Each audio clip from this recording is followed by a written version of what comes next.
Now you might remember earlier on in the year I had a greenhouse filled with chillies. Well, I've been sitting here waiting and wondering what to do with them. So I've decided now I'm going to make my own super hot chilli sauce. So I've been out in the garden, I've harvested the chillies and I've got them in the kitchen. Let's go and have a look and see what happens. So you can see here we're using a lovely piece of root ginger. I've already started tailing the peppers. You just cut the stalks off them is all I've done. Quick reminder, if you're going to be silly like me and just use your hands while you're actually working on these peppers, for God's sake don't go scratching your eyes with it, also like I did. If you've got them, wear the little rubber gloves. If you haven't, make sure you scrub your hands thoroughly after you've worked with the peppers, otherwise that pepper is hot and it will sting your eyes. So you can see this is the chilies that we're using, and they are hot. So these are grown myself and they're really quite nice, and I've got 6 ounces here. About 6 ounces. I'm working in old-fashioned English here. So we've got 6 ounces of chilies. We have about 3 ounces of really nice garlics. These will need to be peeled and chopped roughly, don't have to be chopped finely. I've got about 3 ounces of onions as well. Now these are nice and strong onions because I like an onion that tastes like an onion, not like a watery thing. And I've got around about an ounce or so, maybe just under an ounce of root ginger that we'll grate in as well. Now that gives it a really nice flavour of garlic, ginger and chilli. I mean, that's like the holy trinity of most Asian cooking. And then we're going to be using just bog standard vegetable oil. Now you can use different oils if you wish, but stay away from sesame oil because sesame oil will not accept the heat of the chilies themselves. So I'll start stripping them back and then we'll see what happens. One little tip, you can see I've opened up the garlics here, and on this one we've got a little shoot. Now that's because the garlic has been chilled for a while and it thinks it's spring, so it's trying to grow. Now these shoots look lovely, but they are very bitter. So what I tend to do with these is just take that shoot out completely. So it's the centre of the garlic, take it out, get rid of it. If you don't believe me, try it. Chew on it and you'll find you'll pull a face. Now to get all these skins off the garlic, I can either sit and pick away, or somebody give me an idea, I've never tried it yet. What this is, you stick it in a jar, or in a box, or a Tupperware, or a tin or something, pop a lid on it, and then do a rumba. And they reckon, you can hear me over the noise, they reckon that this gets all of the skins off, no trouble at all.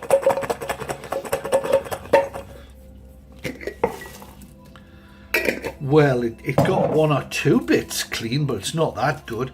I mean, it's not as good as a good old fingernail, is it? So let's just pick these babies off. Look, there's another one of those little shoots. We'll put that to one side. There we go. So that's the garlic. That's it all ready there now. Oh, another one of those little taily ends in there that I missed. Get that little thing out. There it goes. So we've got 3 ounces of garlic there. Pop that off to one side, and now we'll prepare the onions. Now you've got to remember, when you're doing onions, the thing to remember is you're not making high tea. Now you might ask, well, wait a minute, nice, aren't they?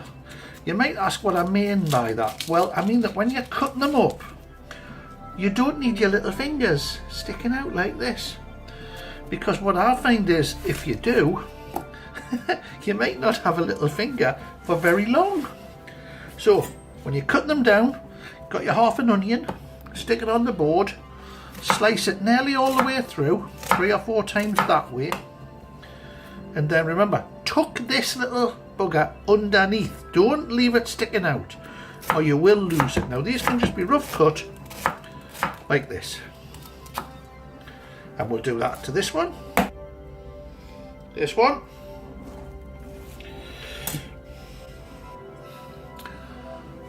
So there you go.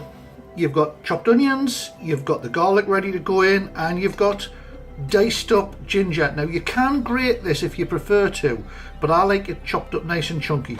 Remember, 6 ounces of them, 3 of them, 3 of them, well, nearly 1 of them. Now we'll get the pan sorted out and then it all goes in.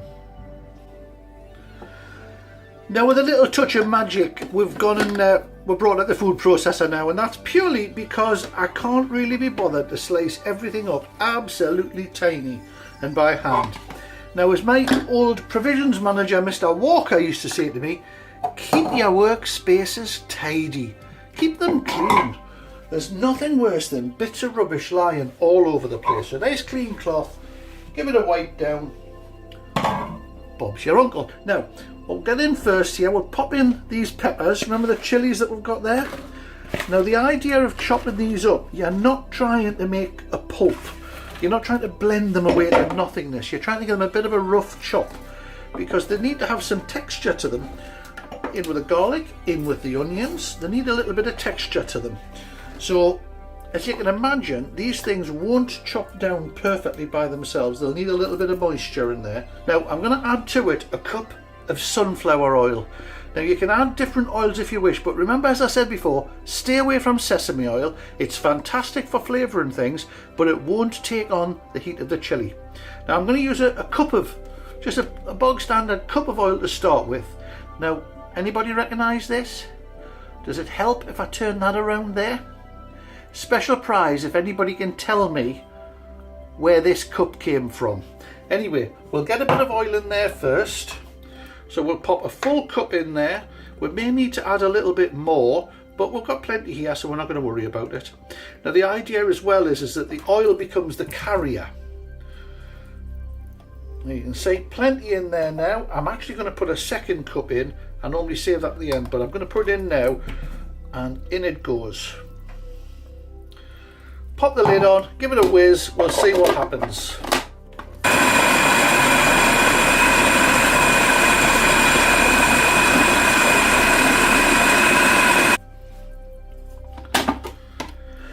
Now as you can see, that's what we're after. Nice small bits, all chopped out, and I have to tell you, oh my goodness, the smell is awesome. Now let's just have a bit of a taste of it as it is, eh? Wow! Oh!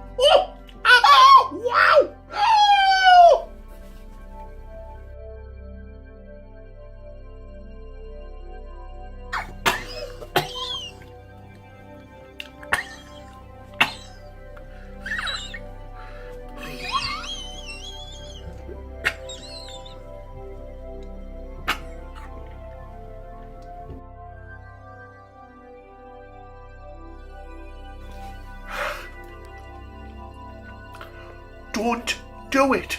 Don't do it. That is hot. Wow. Okay, so I've had a drink. And you know, I grew these chilies myself. I didn't think there'd be anything as hot as that. Wow. So they're all going in the pan now, as you can see. Now with a bit of luck, I can tip them in, and I won't tip the top in as well. So we'll scrape that out.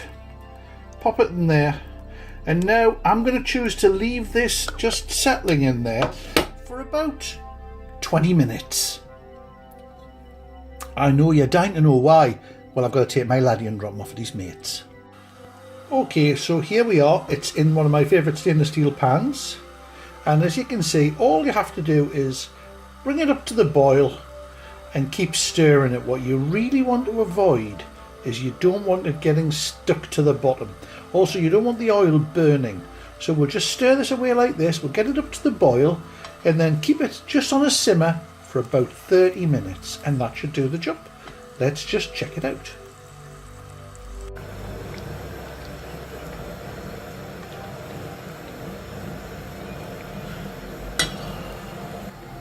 Now, when you finish making up this absolutely lethal brew, you want to make sure that you can store it for up to 6 months. Now, the best way to do this is actually in a sterile jar. So if you've got yourself another pan, you can pop in a big glass jar, and keep it in boiling water for about 10 minutes until it's absolutely sterile. And then when this is ready, you simply decant it with great care into there. Now it doesn't get any easier than that. Now there's always a wee bit left over here in the pan, so have an idea of what you're going to use it for tonight. What I do is I tend to bottle off all the thick stuff, and then the thin stuff I just put into an old olive oil bottle and I pop it on my shelf, and then I use it straight away. So it is a very spicy, garlicky, thin oil, but it's great for if you want to drizzle over the top of pizzas or something like that. Absolutely first class.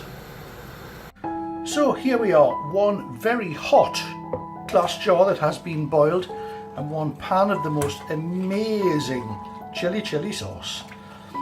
Now I use this chili sauce for everything. If I'm cooking Mexican food, it goes in the chili. If I'm doing pizzas, it can go on the topping. I might put it in with a bit of passata. If you're doing a curry, you can put it in with that. It goes in with absolutely anything. So all we do is very carefully fill up the jar. It really is as easy as that. By that jar's getting hot. So make sure you get all the good stuff in there, and if you need to, get a nice fine slatted spoon.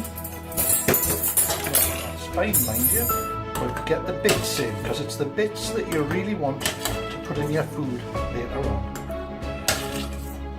Fill it right up to the top, or as much as you can get in. Doesn't matter if you've got oil on the top. I mean, that's what it is. It's all super seasoned flavoured oil. Spoon number 3. So we'll get all the last, if we can, of all the big bits in there. Get it filled right to the top. Now look at that. Now while it's still hot, we'll put the top on and seal it. So what happens is, as it cools, the jar, the air inside contracts, pulls the lid down solid, makes it nice and tight. And remember, as I said before, keep your spaces clean, don't rub your eyes, and what you'll end up with, hopefully, is a really superb jar of your own chili. Look at that. That is an amazing chili sauce. And this little bit that's left, well, I'll use that up tonight. I'll pop it, maybe pop it in with a few burgers or fry some burgers in it. Great chili burgers. Now I ask you, what more do you need out of life than a jar of that stuff? You grow them for next to nothing, and then you make it yourself, and it tastes absolutely fantastic. Now if you don't grow your own chilies, don't worry about it. You can go to B&Q or sometimes the supermarkets, quite often late in the season, and they'll be selling off chili plants absolutely covered in chilies. Now you can either pick them like that, buy the plant, pick them and make it, or just go and buy a few packets of cheap chilies. The hotter the better, remember that, and enjoy.